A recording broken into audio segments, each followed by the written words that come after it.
Ana skena. Right, good start. No audio. Ai për testu. Dita erdhi shumë zhurmë tash. Erdhi për zhurmë.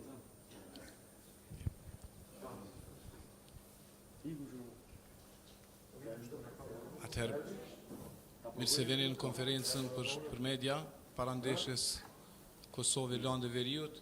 Pra, shkojmë me mediat e Kosovës fillimisht, urdhënoni kush ka pyetje.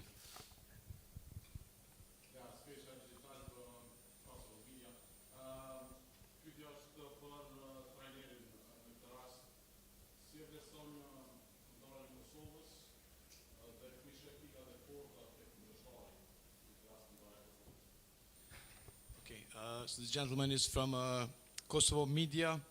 The question is for Coach Ian. Coach, how do you assess the Kosovan team, and what do you think are their strong sides?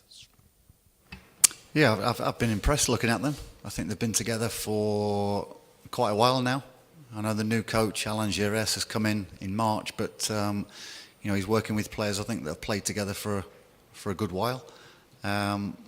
I think they're all playing at good levels around Europe, you know, in the top divisions in Europe, and they're a team that are building and growing and getting better. So you can see from past results as well, and we've looked back at quite a few of the recent games. They tend to play with a settled lineup and a settled system of play, and we know we've got to be at our best to make sure that we're frustrating them, we're denying them passing lines, denying them chances in and around the box, and you know, with some real bright players, certainly forward-thinking players in Zegrova and Rashika, we know from Norwich, but Mercury, the front man, and you know, they've been pretty constant throughout. That you know, it's a settled team. Atëherë po, I me të vërtet jam I impresionuar me ekipin e Kosovës, edhe përkundër faktit që Kosova ka angazhuar trajner të ri, zotin Alan Gires, por I cili megjithatë ka pasur ca kohë për të punuar me ekipin. Lojtarët e Kosovës luajnë të gjithë në nivele të larta dhe madje në top divizione të futbollit. Është një ekip I cili ka një formacion të formuar, një formacion bazë stabil. Ne do të mundohemi, siç po thotë trajneri, t'u amuhojmë atyre pasimet, t'u amuhojmë atyre shanset.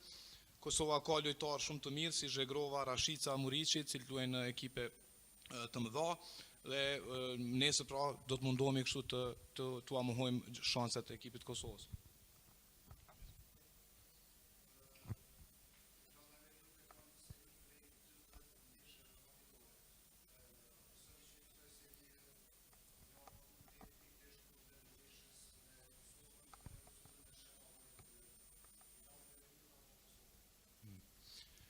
Coach, the Northern Ireland team is coming here to Kosovo. Oh, okay. Fine, dear. The Northern Ireland team is coming to Kosovo after a series of 12 matches without any wins, that is in the Nations League tournament. Do you think you will break that deadlock tomorrow, or who do you think is the favorite for tomorrow's match? We go into every game looking to go and win it and believe that we can go and win it, and that's the situation. We know our history. We know that the Nations League has not been good to us in terms of results. We've tended to use it as a competition to blood players and bring players into the squad, and I think this time around it's been no different, albeit you know that's forced upon us through injuries, and we know that. So we're a young side, we're developing. And at times you're wondering what you're going to get going into a game. So we're trying to turn that. We're trying to make sure that gets better. We introduce younger players, but we look to be progressive, and hopefully we see an improvement on the results that the past 12 games have gone. Ne me të vërtet besojmë që do të mund të bëjmë diçka në ndeshjen e nesërme. E vërtet është kjo që thatë ju, në Liga e Kombeve me të vërtet nuk ka qenë e mirë për ne, por ne gjithsesi po mundohemi që ta shfrytëzojmë turnamentin e Ligës së Kombeve për të zhvilluar lojtar, për ta freskuar pra ekipin, dhe jemi duke e bërë atë. kur nuk I dihet çka ndodh në ndeshje, ne gjithmonë shkojmë me besim dhe shpresojmë që nesër do të kemi progres pra në këtë drejtim në aspekt të rezultatit.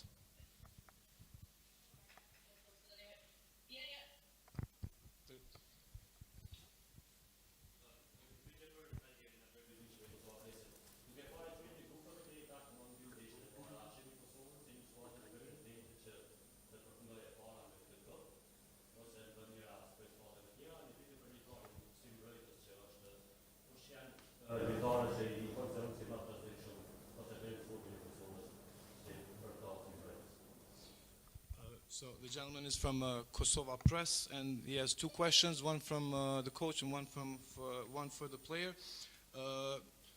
Do you think that the Kosovan team has any chances to end up the first in the group, or who do you think is the favorite to be the first in the group? And the question for the player is, do you know the Kosovan side? Do you know who your opponents are, and what do you think of them? Okay, I'll answer that. Yeah, listen, I think I look at all the Nations League leagues, the matchups in those, and I think anyone can beat anyone on their day. It's not cut and dried that Greece and Kosovo end up going and run away with this. I think any team on their day. Cyprus were a tough nut to crack, and I think it's those situations that. It's key who takes the chances, of course, but I've watched all the games, and they've all been close. They've all been. I know the game the other night against Greece probably turned on the sending offs, the two sendings off, and it's I don't think there's anybody who's the outright favourite for this league. Say anyone on their day can beat each other. Kushdo mund të përfundojë I pari në grup, kjo është e vërteta. Në këtë grup me të vërtet të gjitha ekipet pra kanë potencial, qoftë Greqia, qoftë Kosova, qoftë madje edhe Çipra, e cila për neve ishte një arë fort për të thyer.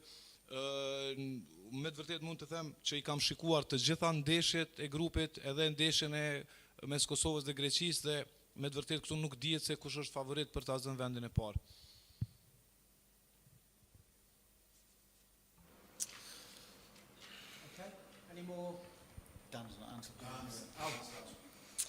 Yeah, so of course we've studied the opposition. We're on the back of a few tough results, so we're extremely looking forward to the next game, and we've done our work as a team. We've got a game plan for tomorrow night, and the lads are really excited and are going to go out and give their all for the win. Ne me të vërtetë kemi studiuar kundërshtarin dhe presim me padurim ndeshjen e nesërme, kemi një plan të lojës dhe me të vërtetë të gjithë jemi të emocionuar, jemi të ngazëlluar pra për të filluar lojën.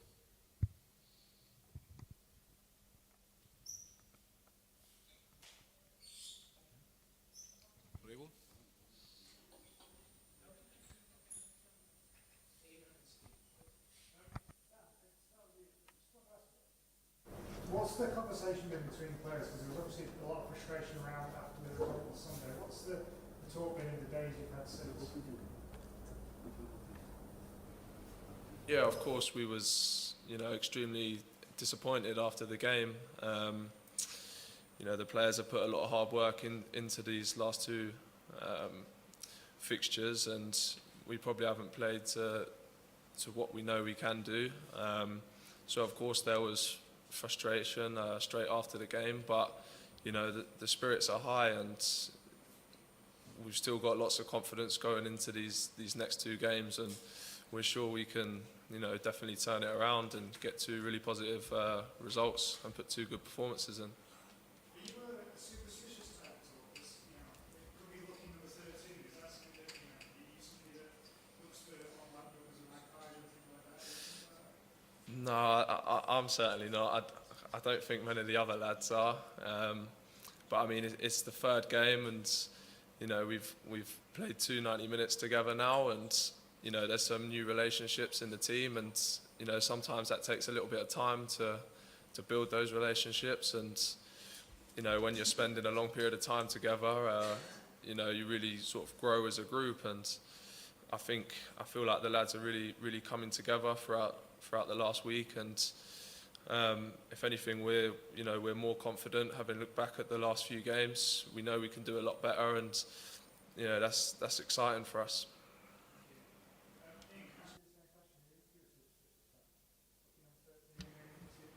Not really.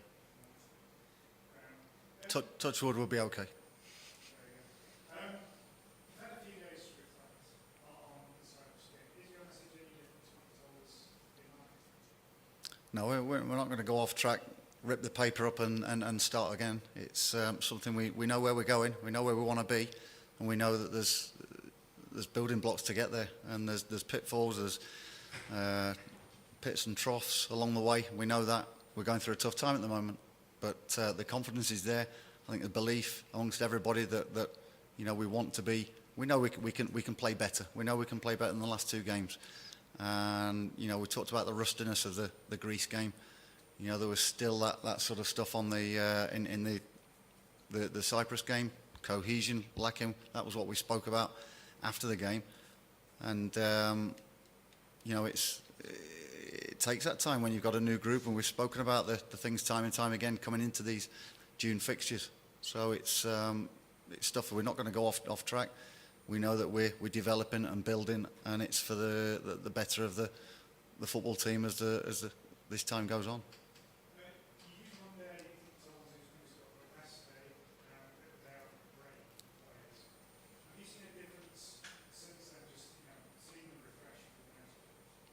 I think just spending a bit of time as well with each other, and recovering from the game, but also, you know, having that time where you can grow relationships, you can get to know about individuals that you've only met a few days previously, and you're being thrown into a team situation where you've got to pull together and know what each other's strengths and weaknesses are, and that time that Dan's spoken about, I think is something that, you know, that for that day after the game, nothing was mentioned about the game. Nothing was mentioned about football, and go and do stuff as a group, go and be together, refresh, and hopefully that we've seen that coming into Kosovo, and you know, new relationships have been developed, I think, from certain stuff that we've had together. I know you mentioned you're going to refresh the team again, that's what you're trying to do. Are there any actual concerns? Training tonight, everyone will be present, and everyone's fit to go. We'll look at one or two situations during training. So a team has not been named as such amongst the group, but we'll use this session to assess where we are. But everyone is training. Yeah. Ian, what do you expect from your team tomorrow? I think there'll be a renewed energy. I think looking back at the game, it could be talked out as being flat in a lot. I didn't realise what the heat would play and actually how that would affect people. And I'm not one that goes looking for excuses as such, but you know, when players have lost 3.5 kilos, that tells you a big thing about the night. Lads couldn't get the breathing. Now whether that's, you know, they're not used to going in and playing to the heat. There's also a combination of that and lack of game time for the last 3, 4, 5, 6 weeks, whatever it is. Dan obviously didn't play the other night, hadn't recovered, hadn't played for 8 weeks coming into the first game, and obviously completed 90 minutes. So again, changes off the back of that. Players found it tough, and it was and that was before you have to go and deal with the opposition. Obviously, the results weren't what you were hoping for, so how can you turn those negatives into positives for tomorrow? By looking at stuff that we have done, looking at say the positives that you can take out of those situations, both games and previous games.